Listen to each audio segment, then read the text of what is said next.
우리는 30일 동안 기도의 집, 찬양과 기도의 밤을 진행하고 있습니다. 많은 성도님들이 함께 참석해 주셔서 감사를 드립니다. 이제 일주일 남았습니다. 더 힘을 내서 함께 모여 기도하고 기도의 능력을 경험하기를 원합니다. 마지막 30일 밤은 강사님을 오셔서 성령 집회를 하고자 합니다. 기도해 주시기 바랍니다. 소아시아 7교회 중에서 책망을 받지 않고 오직 칭찬만 받은 교회가 2개 교회가 있습니다. 그 중에 하나가 서머나 교회입니다. 서머나 교회는 고난과 환난 중에도 믿음을 지킨 교회라고 말할 수 있습니다. 이때는 기독교 박해가 점점 심해지고 순교자가 많이 나오는 때였습니다. 지도를 보시면 서머나 교회는 에베소 교회 다음 2번째 교회입니다. 서쪽에 있는 항구 도시입니다. 다음 사진을 보시면 저 앞에 보이는 도시가 바로 성경에서 말하는 서머나, 오늘날 지명은 이즈미르입니다. 터키의 수도가 앙카라이죠. 그 다음으로 큰 도시가 바로 저 이즈미르, 서머나가 됩니다. 가장 서구화된 도시이고 세계에서 많은 무역하는 사람들이 모이는 그런 도시입니다. 이슬람 국가임에도 불구하고 서머나에는 폴리갑 기념교회가 있습니다. 좀 더 크게 보시면 회교국가에서 저렇게 큰 교회가 지금도 존재하고 있다는 것입니다. 예수님이 서머나 교회에 대해서 뭐라고 말씀을 하실까요? 첫 번째는 내가 다 알고 있다라고 말씀을 하십니다. 9절 말씀을 함께 읽겠습니다. 내가 내 환난과 궁핍을 알거니와 실상은 내가 부요한 자니라. 자칭 유대인이라 하는 자들의 비방도 알거니와 실상은 유대인이 아니요 사탄의 회당이라. 예수님이 서머나 교회에 주시는 첫 번째 말씀은 내가 모든 것을 다 알고 있다입니다. 내가 내 환난과 궁핍을 알고 있고 자칭 유대인이라 하는 자들의 비방도 다 알고 있다라고 말씀을 하고 계십니다. 서머나 교회는 아주 심한 고난 가운데 있습니다. 서머나 교회는 가난이라는 어려움 가운데 처해 있습니다. 서머나 교회는 비방을 받고 있는 중에 있습니다. 그들의 고난과 가난함과 비방 가운데 있는 이유는 단 한 가지입니다. 예수님에 대한 믿음 때문입니다. 그 믿음 때문에 그들은 지금 고난당하고 가난을 선택하였고 그리고 여러 사람들에게 비방과 그렇게 조롱을 당하고 있습니다. 예수님이 서머나 교회 성도들을 위로하시면서 말씀을 하고 계십니다. 너희들이 나 때문에 어려움을 당하고 있는 것을 내가 너무나도 잘 알고 있단다. 너희들이 나 때문에 가난을 선택하고 가난 가운데 살고 있다는 것을 내가 너무나 잘 알고 있단다. 너희들이 나 때문에 다른 사람들에게 비방을 받고 있다는 것을 내가 너무나도 잘 알고 있단다 말씀을 하십니다. 내가 너희들이 어떤 상황에 처해 있고 그 상황에서 믿음을 지키기 위해서 얼마나 애를 쓰고 있는지를 알고 있다라고 주님께서 위로하시고 말씀하십니다. 주님은 그들의 어려움을 충분히 이해하고 공감하실 수 있습니다. 그 예수님께서 자신을 소개하기를 죽으셨다가 부활하신 분으로 소개합니다. 예수님께서 십자가에 달리시기까지 그 과정에 얼마나 어려움이 있었습니까? 비방과 모욕과 조롱이 있었습니다. 그리고 인간이 감당할 수 있는 가장 극한의 고통을 주님이 십자가에서 경험하셨습니다. 주님은 집도 없었습니다. 주님은 가난했습니다. 주님이 지금 그들이 당하는 모든 고난과 가난과 비방을 다 경험했기 때문에 주님은 충분히 이해하고 그들을 공감할 수 있습니다. 그런 의도로 주님께서 내가 모든 것을 다 알고 있다라고 말씀을 하고 계십니다. 사랑하는 성도님들, 예수님은 우리의 환경과 상황과 믿음을 너무나 잘 알고 계십니다. 지금 우리가 어떤 상황 가운데에서 신앙생활을 하고 있는지를 너무나도 잘 알고 계십니다. 주님이 7교회에 주신 메시지는 다 다릅니다. 그 7교회와 7교회는 성도들의 믿음과 상황과 환경이 다 다르기 때문에 주님께서는 그 교회와 성도들에게 필요한 말씀을 주고 있다는 것입니다. 우리가 다 똑같은 상황과 환경에서 신앙생활을 하고 있는 것은 아닙니다. 저 사람은 저런데 나는 왜 이럴까 이런 생각이 들 때가 얼마나 많이 있는지 모릅니다. 그러나 주님은 우리를 똑같이 대하지 않으십니다. 현재 주어진 상황과 환경에서 얼마나 우리가 신실하게 신앙생활하고 있는지 그것을 주님께서는 보십니다. 주님은 우리의 믿음의 실상을 정확하게 보시는 분입니다. 지금 내 환경과 형편과 상황에서 우리가 주님 앞에서 절대로 부끄럽지 않은 그런 신앙생활을 할 수 있기를 주님의 이름으로 부탁을 드립니다. 당연히 주님이야 우리 교회의 상황을, 우리 교회의 성도님들이 어떤 형편과 어떤 환경 속에서 어떻게 믿음 살아가는지를 너무나 잘 알고 계십니다. 그런데 여러분, 그런 환경과 상황과 믿음을 주님만 아시면 되는 것입니까? 우리는 우리 교회 상황을 알아서는 안 되고, 우리 교회 형편을 알아서는 안 되고, 나와 함께하는 믿음의 지체들의 환경과 상황과 믿음의 형편을 알아서는 안 되는 것입니까? 주님은 지금 개인에게 편지를 보내는 것이 아닙니다. 그 교회에 속해 있는 모든 성도들에게 그 교회에 주님께서 편지를 보내고 있다는 사실입니다. 그러므로 오늘 광연교회에 속해 있는 모든 성도님들은 우리 교회의 형편과 상황과 처지를 알아야 되고, 특별히 나와 관계에 있는 성도들의 상황과 환경과 믿음을 우리는 알아야 될 책임이 있다는 사실입니다. 우리의 신앙생활은 자아 중심이 아니라 교회 중심, 그리고 믿음의 지체 중심이어야 하기 때문입니다. 우리는 서로의 삶과 믿음을 공유하고 서로 돌아볼 의무와 책임이 있다는 사실을 기억해야 됩니다. 어떤 지체가 믿음 때문에 지금 고난을 받고 있는지, 어떤 지체가 경제적인 어려움 가운데 있는지, 어떤 지체가 잘못된 비방으로 힘들어하고 있는지를 우리는 알아야 됩니다.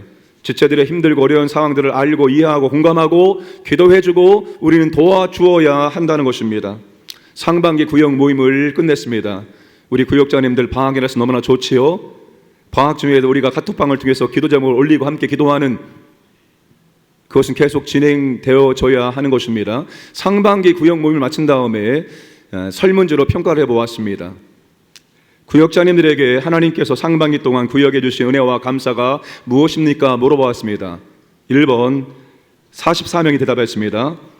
1번 가족 같은 모임, 사랑과 동역에 감사한다 30%입니다. 2번 함께 기도하고 응답해 주시면 감사합니다 29%입니다. 3번 어려울 때 마음을 함께 나눌 수 있음에 감사드립니다 16%입니다. 이제 구역 식구들에게 물어보았습니다. 구역 모임에 참석하면서 하나님께서 주신 은혜가 무엇입니까? 124명이 대답해 주었습니다. 1번이 영적 가족임을 느낌에 감사합니다 36%, 2번 삶의 나눔과 중보기도에 응답해 주심에 감사합니다 30%, 3번 말씀을 나누고 적용케 하심에 감사합니다 12%입니다. 여러분, 구역장과 구역 식구들의 답이 1번과 2번의 답이 같다는 사실입니다. 영적 가족이 있음에, 영적 가족의 교제와 사랑이 있음에 감사드리고, 우리가 힘들고 어려울 때 함께 기도했을 때 하나님께서 기도에 응답해 주심에 감사합니다라고 동일하게 대답을 해 주었습니다. 이것이 무엇을 의미할까요? 서로를 돌아보고 함께하는 것이 우리의 기쁨이요 그리고 감사이고 은혜라는 사실입니다. 서로의 믿음과 삶을 우리가 공유하고 우리가 이해하고 공감하고 함께 기도함으로 하나님의 은혜를 함께 누리는 것이 여러분 우리에게 너무나도 필요하다는 사실입니다. 우리가 홀로 신앙생활하는 것이 아니라 우리가 교회에 속해서 믿음의 지체들과 연결되어서 함께 신앙생활하기 때문에 우리는 함께 하나님의 사랑과 은혜와 능력을 경험을 해야 한다는 것입니다. 우리는 서로가 힘들고 어려운 상황 속에서 믿음을 잃어버리지 않도록, 믿음을 지킬 수 있도록 도와주어야 한다는 것입니다. 어떤 사람이 지금 어떠한 이유 때문에 믿음이 심히 흔들리고 있다면 우리가 그 믿음을 흔들리지 않도록 붙잡아주고 그 믿음을 지킬 수 있도록 기도해주고 도와주어야 한다는 사실입니다. 사랑하는 여러분, 정말 우리의 교회의 형편과 상황을 아시길 바랍니다. 그리고 기도하시길 바랍니다. 나와 연관되어 있는 믿음의 지체들의 형편과 환경과 믿음을 아시고 내가 할 수 있는 것을 할 수 있는 우리가 되기를 주님의 이름으로 축복합니다. 두 번째 실상은 내가 부유한 자라고 말씀하십니다. 구절을 다시 한번 읽어보도록 하겠습니다. 내가 내 환난과 궁핍을 알거니와 실상은 내가 부유한 자니라. 자칭 유대인이라 하는 자들의 비방도 알거니와 실상은 유대인이 아니요 사탄의 회당이라. 서머나 교회는 큰 교회가 아닙니다. 영향력 있는 교회도 아닙니다. 핍박을 받고 있는 고난 중에 있는 교회입니다. 아주 가난한 교회입니다. 약자로 구성된 연약한 교회입니다. 그런데 그 작은 교회가 지금 고난과 궁핍과 비방 가운데 처해 있습니다. 정말로 겉으로 보기에는 별 볼 일 없는 그런 교회가 바로 서머나 교회라고 말할 수가 있습니다. 그런데 예수님은 서머나 교회의 실상을 말씀하시면서 칭찬해 주십니다. 실상은 내가 부유한 자니라. 반대로 너희를 비방하고 괴롭히는 자칭 유대인이라고 하는 사람들은 실상은 유대인이 아니요 사탄의 회당이라. 사탄의 하수인이요 사탄의 도구에 불과하다라고 말씀을 하십니다. 오늘날 좋은 교회의 기준이 무엇일까요? 일반적으로 큰 교회를 선호하는 경향이 있습니다. 큰 건물과 편리한 시설들, 그리고 많은 성도들, 다양한 프로그램들, 넉넉한 재정이 있는 큰 교회를 우리는 선호하고 있습니다. 그리고 그와 같은 교회들을 우리는 좋은 교회라고 여기는 경향이 있습니다. 만약에 어떤 작은 교회가 고난당하고 가난하고 비방을 받고 있다면 100이면 100 우리는 그 교회를 가리켜서 문제 있는 교회라고 말할 것입니다. 그 교회는 가지 말라라고 우리는 그렇게 말할 것입니다. 그런데 서머나 교회를 향한 주님의 칭찬의 기준은 외적인 크기가 아니라는 사실입니다. 소아시아 7교회 가운데 마지막에 나오는 라우디아 교회는 그들 스스로 말하기를 우리는 부족함이 없는 교회라고 말합니다. 그 교회는 참으로 부유한 교회였습니다. 부자 교회였습니다. 모든 것들을 전부 다 갖춘 그런 교회라고 말할 수 있습니다. 그런데 예수님께서 그 교회를 가리켜서 너희들의 실상은 비참하고 불쌍하고 가난하고 눈이 멀고 벌거벗은 교회라고 말씀을 하셨습니다. 예수님의 평가 기준은 크기가 아닙니다. 영향력이 아닙니다. 강력함이 아닙니다. 예수님이 보시는 평가의 기준은 바로 믿음이 있느냐 없느냐입니다. 그 믿음이 얼마만큼의 믿음이냐, 참으로 큰 믿음이냐, 아니면 작은 믿음이냐, 담대한 믿음이냐, 아니면 연약한 믿음이냐. 주님은 우리를 보실 때, 교회를 보실 때 믿음을 보시고 믿음으로 평가를 하신다는 사실입니다. 서머나 교회는 작은 교회였습니다. 모든 것들이 부족한 교회였습니다. 그러나 믿음은 결코 작지 않았습니다. 고난 중에도 믿음을 지키면서 신앙생활을 해 나가고 있었습니다. 가난 중에도 믿음을 지키면서 신앙생활을 해 나가고 있었습니다. 여러 가지 모욕과 비방의 소리 속에서도 그들은 그들의 믿음을 지키면서 아름답게 신앙생활을 해 나가고 있었습니다. 여러분, 고난과 가난과 비방 전부 다 우리의 믿음을 실족해 만드는 요인들입니다. 신앙생활을 잘하다가도 고난이 직면하면, 예상치 못한 고난이 찾아오면 도망쳐버리거나 숨어버리거나 믿음대로 행하지 않는 모습을 보게 됩니다. 하는 일이 잘 되지 않을 때 또다시 믿음이 흔들리는 모습을 보게 되어집니다. 여러분, 이 고난과 가난과 비방은 전부 다 우리의 믿음을 흔드는 요소에 해당되어집니다. 그런데 서머나 교회는 이런 환경과 상황 속에서도 그들의 믿음이 흔들리지 않았습니다. 그들은 이 상황을 믿음으로 이겨냈습니다. 오직 믿음으로 말미암아 모든 것을 감당했던 교회가 바로 서머나 교회였습니다. 이들은 모든 상황을 이길 수 있는, 세상을 이길 수 있는 그런 믿음을 소유한 교회였습니다. 요한일서 5장 4절 5절 말씀을 함께 읽겠습니다. 무릇 하나님께로부터 난 자마다 세상을 이기느니라. 세상을 이기는 승리는 이것이니 우리의 믿음이니라. 예수께서 하나님의 아들이심을 믿는 자가 아니면 세상을 이기는 자가 누구랴. 지금 서머나 교회가 가지고 있는 믿음이 어떤 믿음입니까? 세상을 이기는 승리.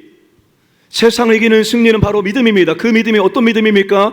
부활하신 예수 그리스도를 믿는 믿음, 그분이 만왕의 왕 되신 믿는 믿음, 그분이 온 땅을 통치하신 우주의 왕이신 믿는 믿음. 그 믿음으로 그들이 고난과 가난과 비방과 여러 가지 상황 속에서 승리하고 있다는 것입니다. 지식으로 이기는 게 아닙니다. 물질로 이기는 게 아니에요. 경험으로 이기는 게 아닙니다. 오늘 우리도 바로 이 믿음을 가지고 모든 환경을, 모든 역경을 이길 수 있다는 것입니다. 바로 이 믿음을 서머나 교회는 가지고 있었습니다. 예수님이 오늘 우리의 믿음을 평가한다면 어떤 평가를 받을 수 있을까요? 믿음을 평가하는 모든 항목에 다 체크했습니다. 예배가 있습니다. 기도가 있습니다. 말씀이 있습니다. 헌금이 있습니다. 봉사가 있습니다. 섬김이 있습니다. 주님, 나는 모든 믿음의 항목에 다 체크했으니까 내 믿음은 A+겠지요? 여러분 혹시 주님께서 아니 실상은 너의 믿음은 F야, 너는 믿음으로 하지 않았기 때문에, 말씀을 하지 않았기 때문에 너의 모든 행위는 낙제점이야 라고 말할 수도 있습니다. 세일이처럼 주님 부끄럽습니다, 주님을 쳐다볼 수가 없습니다, 면목 없습니다, 하늘을 향하여 고개를 들지 못하고 나는 죄인이라고 가슴을 쳤던 그 세리, 주님 말씀하시길 아니야, 네가 정말로 믿음이 좋은 사람이야, 너의 믿음은 A+야 라고 주님께서 말씀을 하실 수도 있습니다. 사랑하는 여러분, 주님은 우리의 믿음을 보십니다. 믿음이 부요한 자인지, 믿음이 가난한 자인지, 믿음이 큰 자인지, 믿음이 작은 자인지 우리의 믿음을 보시고 믿음을 평가하신다는 사실입니다. 사랑하는 여러분, 다른 무엇보다도 우리가 믿음에 있어서 부유한 자 되기를 주님의 이름으로 축복합니다. 주님의 제자들이 다른 모습들은 다 용납하시고 다 이해했습니다. 사람이기 때문에 그런 실수할 수 있지, 다 이해했습니다. 그러나 주님께서 유독 그들의 믿음 없음에 대해서는 주님께서 불같이 화를 내면서 책망했습니다. 믿음이 작은 자들아, 어찌하여 믿지 못하느냐? 아직도 너희들의 믿음이 그것밖에 되지 않느냐? 주님 믿음에 있어서는 아주 눈물나게 나버렸습니다. 왜 그렇습니까? 믿음으로 모든 것을 감당하시기 때문입니다. 믿음으로 구원받고 구원받은 이후에도 믿음으로 승리하시기 때문에, 믿음으로 싸워 이길 수 있기 때문에 주님이 믿음이 약함에 대해서, 믿음이 없음에 대해서 호되게 책망을 하셨습니다. 여러분, 우리에게 세상을 이기는 믿음이 있기를 주님의 이름으로 축복합니다. 어떠한 상황 속에서도 믿음으로 견뎌내고 믿음으로 이길 수 있는 그런 믿음 말입니다. 그런 믿음이 오늘 우리에게 있기를 원합니다. 서머나 교회를 향해 주님께서 말씀하십니다. 네가 진짜로 부유한 자이다, 부자 교회이다. 영적으로 믿음의 관점에서 너희 교회는 참으로 부자 교회라고 주님께서 말씀해 주셨습니다. 그 교회 다니는 성도들도 마찬가지로 믿음이 부자인 성도였습니다. 경제적으로는 한없이 부족하고 그리고 가난했습니다. 그러나 그들의 믿음은 참으로 부자였습니다. 주님이 인정하실 정도로 부자였습니다. 예수님께서 누가복음에서 어리석은 부자에 대해서 말씀해 주십니다. 그 사람은 돈이 많았습니다. 죽을 때까지 쌓아놓았습니다. 그런데 그 돈을 자기만을 위해서 사용했습니다. 그래서 주님은 그 사람을 어리석은 사람이라고 말했습니다. 오늘 밤 내 영혼을 취하면 네가 쌓아놓은 모든 것들이 누구의 것이 되겠느냐? 이 어리석은 사람아. 하나님께 부유하자는 사람이 바로 어리석은 사람이라고 주님께서 말씀해 주셨습니다. 우리가 믿음에 부유한 자 되기 원합니다. 어떻게 하면 우리의 믿음이 더욱더 부유하게 될까요? 하나님의 나라와 영광을 위해서 우리가 받은 모든 것들을 사용할 때 우리의 믿음이 부유하게 될 줄로 믿으시기를 바랍니다. 하나님을 위해서, 복음을 위해서, 그리스도를 위해서 우리의 시간과 우리의 물질과 우리에게 주신 것들을 사용할 때 우리의 믿음도 부유해지게 된다는 사실입니다. 오직 믿음으로만 우리는 모든 상황을 이길 수 있고 또한 믿음으로만 부유케 된다는 사실을 기억하시기를 바랍니다. 눈에 보이는 거 없어도, 손에 쥐는 거 없을지라도 우리가 믿음이 부유한 자가 되어질 때 우리는 세상에서 참으로 저 사람이 무엇이 있길래 저렇게 당당하게 살아갈까, 이런 물음표를 던질 수 있는 사람이 될 수 있습니다. 저는 우리 믿음의 사람들이 그렇게 당당하게 살길 원합니다. 나보다도 못한 저 사람이, 나보다도 가진 걸 없는 저 사람이 무엇 때문에 나보다도 더욱더 밝게, 기쁘게, 즐겁게, 당당하게 이 땅을 살아갈까, 도대체 무엇일까, 물음표를 갖게 하는 그런 믿음의 삶을 살아갈 수 있기를 원합니다. 믿음을 가질 때만이 우리에게, 세상에 없는 믿음을 가질 때만이 세상에 있는 많은 것들을 가지고 있는 사람들에게 우리는 물음표를 던져줄 수 있습니다. 그런 믿음을, 서머나 교회 같은 믿음을 우리가 갖기를 주님의 이름으로 축복합니다. 세 번째, 고난의 특권에 죽도록 충성하라고 말씀하십니다. 서머나 교회는 고난과 가난과 비방 가운데 믿음을 신실하게 지키고 있는 교회입니다. 그럼 주님이 그 교회를 향해서 어떻게 하면 좋을까요? 더 풍성한 위로를, 더 격려를 해 주셔야 되지 않겠습니까? 그런데 우리가 기대하는 것만큼 그렇게 풍성한 위로와 격려를 주님이 하고 있지 않다는 사실입니다. 서머나 교회에 보내신 예수님의 편지는 7교회 가운데 분량이 가장 적다는 것입니다. 우리가 한글 성경을 보더라도 그 분량이 적다는 것을 금방 확인할 수가 있습니다. 에베소 교회 7절, 버가모 교회 6절, 두아디라 교회 12줄, 사대 교회 6절, 빌라델피아 교회 7절, 라오디에 교회 9절. 그런데 서머나 교회는 고작 넉 절입니다. 환난과 가난과 비방 가운데 믿음을 지키고 있는 교회에 주님께서 너무나도 섭섭하게 하고 있지 않습니까? 더 많이 위로하시고 더 많이 격려하시고 잘한다 잘한다라고 칭찬해 주셔야 되는데 더 많은 분량으로 주님께서 위로해야 되는데 주님이 그렇게 하고 있지 않다는 사실입니다. 너무나 잘하고 있기 때문에 주님께서 더 이상 말할 필요가 없어서 그랬을까요? 주님의 짧은 칭찬과 위로가 끝나자마자 주님은 서문학교의 미래가 밝은 것이 아니라 흐리다고 말합니다. 고난이 끝날 것이다 라고 말하지 않고 너희들 앞에 더 큰 고난이 올 것이다 라고 말합니다. 10절 말씀을 함께 읽겠습니다. 너는 장차 받을 고난을 두려워하지 말라. 볼지어다 마귀가 장차 너희 가운데에서 몇 사람을 옥에 던져 시험을 받게 하리니 너희는 10일 동안 환난을 받으리라. 내가 죽도록 충성하라. 그리하면 내가 생명의 관을 내게 주리라. 예수님의 짧은 유를 마친 다음에 예수님은 장차 너희들이 당할 고난을 말하면서 너희들이 그 고난 앞에서 죽도록 충성하라고 권면합니다. 이 말씀에 여러분 아멘이라고 대답할 수 있는 분이 과연 몇 분이나 있을까요? 지금도 믿음을 지키기에 힘들고 어려운데 고난 가운데 믿음을 지키고 있는데 고난이 끝나는 것이 아니라 더 큰 고난이 앞에 올 것이니까 그때 도망가지 말고 죽도록 충성해라. 이 주의 말씀 가운데 누가 과연 아멘이라고 화답할 수 있을까요? 저도 힘듭니다. 이 말을 들으면 앞이 캄캄하고 답답하게 될 것입니다. 사랑하는 여러분, 주님은 서머나 교회의 고난을 해결하지 않습니다. 서머나 교회의 가난함을 해결해 주지 않습니다. 서머나 교회의 비방을 해결해 주지 않으십니다. 오히려 더 큰 고난이 올 테니 그때 그 고난 앞에서 죽도록 충성하라고 더 강하게 말씀을 하고 계십니다. 왜 이렇게 부담스럽고 어려운 말씀을 그 작고 연약한 교회, 어려움 중에도 믿음을 지키고 있는 교회에 말씀을 주실까요? 이유가 뭘까요? 그 이유는 그리스도를 위한 고난은 특권이기 때문입니다. 예수님이 서머나 교회를 주시는 메시지는 오늘날 평안함에 익숙해진 더 쉽고 더 편안하게 신앙생활하고자 하는 현대 그리스도인들에게 외치는 외침이라고 생각이 되어집니다. 초대교회는 예수님을 믿음으로 고난받고 가난함에 어려움에 처하는 것을 이상하게 여기지 않았습니다. 오히려 주님 감사합니다. 주님 내게 이런 고난 주심을 감사합니다. 진심으로 그들은 기뻐하며 그 고난을 끌어안고 그리스도의 믿음을 지켜냈다는 사실입니다. 사도행전 5장 40절 41절 읽겠습니다. 그들이 옳게 여겨 사도들을 불러들여 채찍질하며 예수의 이름으로 말하는 것을 금하고 놓으니 사도들은 그 이름을 위하여 능욕받는 일에 합당한 자로 여기심을 기뻐하면서 공회 앞에 떠나니라. 골로새서 1장 24절 나는 이제 너희를 위하여 받는 괴로움을 기뻐하고 그리스도의 남은 고난을 그의 몸된 교회를 위하여 내 육체에 채우노라. 이것이 초대교회 사도들과 성도들의 신앙의 고백이었습니다. 예수님 때문에 믿음 때문에 복음 때문에 어려움과 고난을 당할 때 그들은 당연하게 여겼고 오히려 고난받기를 기뻐했습니다. 그리스도와 복음 때문에 당하는 고난을 그들은 특권이라고 여겼기 때문입니다. 그런데 지금은 예수 믿는 사람이 고난받고 가난하고 어려움에 처하며 마치 하나님의 저주를 받는 것처럼 여기고 있다는 사실입니다. 복음이 십자가와 부활인데 십자가의 피 흘림과 고난은 사라지고 영광의 부활만 우리가 바라보고 있다는 사실입니다.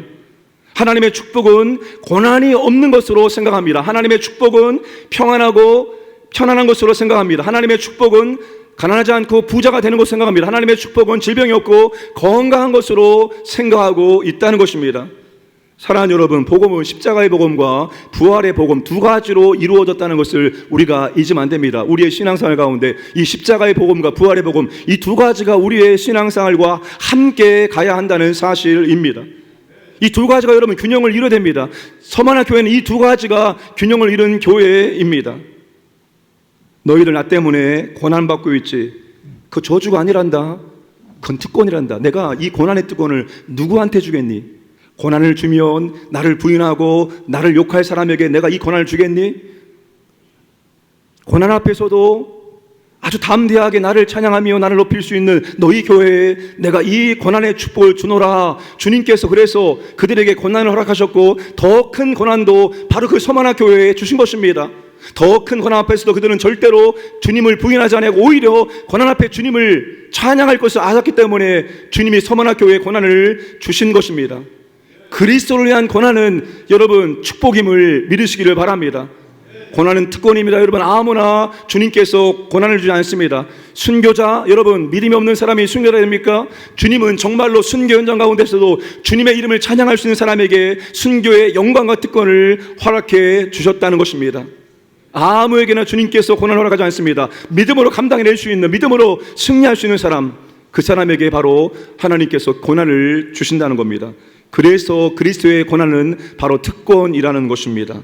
주님은 너희들이 나를 위해서 고난받는 특권을 받았으니까 지금도 잘 감당하고 있지만 앞으로 올 고난 앞에서도 잘 감당하기를 바란다. 아니, 너희들이 잘 감당할 것을 알기 때문에 내가 이 고난도 너희들에게 허락한다라고 말씀을 하고 있다는 것입니다. 믿음 때문에 당하는 고난에 대한 대처 방법은 피하는 것이 아니라, 숨는 것이 아니라 죽도록 충성하는 것입니다. 죽도록 충성하는 것, 그때만이 그 고난을 우리는 얼마든지 이겨낼 수 있습니다. 서머나 교회의 초대 감독은 폴리갑입니다. 폴리갑은 사도 베드로의 직속 제자입니다. 이 폴리갑이 서머나 교회의 초대 담임 목사였습니다. 이미 11명의 성도들이 사자의 먹이가 된 상황 가운데서 폴리갑은 주님께 기도하고 있었습니다. 폴리갑도 붙잡혀서 서머나시의 원양극장으로 끌려가고 있었습니다. 총독은 폴리갑에게 한 가지를 제안합니다. 진심이 아니어도 좋으니까 그냥 한 번만 시저의 이름으로 맹세하고 그리스도를 욕하세요. 그러면 내가 당신을 풀어주겠습니다. 진심이 아니어도 좋으니까 그냥 한 번만 얘기만 해주시기 바랍니다 라고 회유했습니다. 그때 폴리갑은 이렇게 말합니다. 저는 86년간 주님을 섬겨왔습니다. 그분은 한 번도 제게 나쁜 일을 해주시지 않았습니다. 그런데 제가 어떻게 저를 구원하신 저의 왕이시며 구주이신 분을 욕할 수 있겠습니까? 예수님이 한 번도 나를 모른다고 하신 일이 없는데 내가 살고자 어떻게 예수님 모른다고 말할 수 있겠습니까? 그는 거절을 하였습니다. 사자형과 화형 중 하나를 선택하라고 했을 때 그는 망설임 없이 화형을 선택했습니다. 그리고 이렇게 말합니다. 내가 사자에게 죽으면 한순간에 죽을 수 있습니다.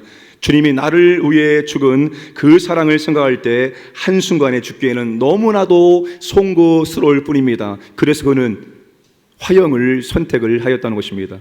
폴리갑 기념교회의 천장에 있는 벽화의 모습입니다. 화형 중에도 그는 주님을 찬양하였고 주님의 그 구원의 은혜에 대해서 감사하며 기꺼이 기쁨으로 화형으로 그의 생명을 마감을 했다는 사실입니다. 오전 11시 경기가 끝나고 오후 2시에 화형을 당하였습니다. 이게 바로 끝까지 신앙의 절개를 지킨 것이고 끝까지 주님께 신실한 모습입니다. 오늘 우리 시대는 예수님을 믿는 것 때문에 고발당하고 잡혀 죽고 죽임을 당하지는 않습니다. 그런데 오늘 우리 시대도 우리가 제대로 신앙생활을 하고자 한다면 우리에게도 불이익과 어려움과 손해가 따른다는 것입니다. 그때 여러분 그 고난의 축복에 감사함으로 참여할 수 있기를 원합니다. 주님은 주님을 위한 고난이 영원하지 않음을 우리에게 말씀하고 있습니다. 너희가 10일 동안 환난을 받으리라. 너희가 10일 동안 환난을 받으리라. 영원한 고난이 아니라 잠깐 정해져 있는 기간 동안만 너희들이 어려움을 당할 것이다 라고 말씀을 하고 있습니다. 그 잠깐 때문에 그 잠깐의 편리함 때문에 그 잠깐의 유혹 때문에 우리가 믿음을 버리지 않기를 원합니다. 모세가 뭐라고 말했습니까? 나는 잠깐의 화려함과 잠깐의 편리함과 잠깐의 유익을 버린다. 애굽의 바로의 공주의 아들로서의 모든 특권을 버리고 나는 하나님 백성과 함께 고난받기를 원한다라고 말하고 그는 고난을 선택을 하였습니다. 오늘 저 여러분들도 그렇게 나아가는 믿음의 사람 되기를 원합니다. 서머나 교회 예수님은 자신을 처음이며 마지막이요 죽었다가 살아나시니라고 소개하셨습니다. 주님이 처음이요 마지막입니다. 주님이 영원하신 주권자가 되신다는 것입니다. 그분이 모든 것을 다루시는 영원한 왕입니다. 그런데 그 영원한 주권자께서 죽으셨습니다. 그분이 죽음을 선택하셔서 기꺼이 죽으셨습니다. 왜요? 우리에게 생명을 주시기 위해서 그분이 죽으시고 3일 만에 부활을 하신 것입니다. 끝까지 신실하게 신앙의 절개를 지키는 사람들은 절대로 죽지 않습니다. 부활의 주님께서 그 믿음대로 살아나게 하는 은혜를, 부활의 능력을 경험케 하신다는 사실입니다. 우리에게는 둘째 사망이 없습니다.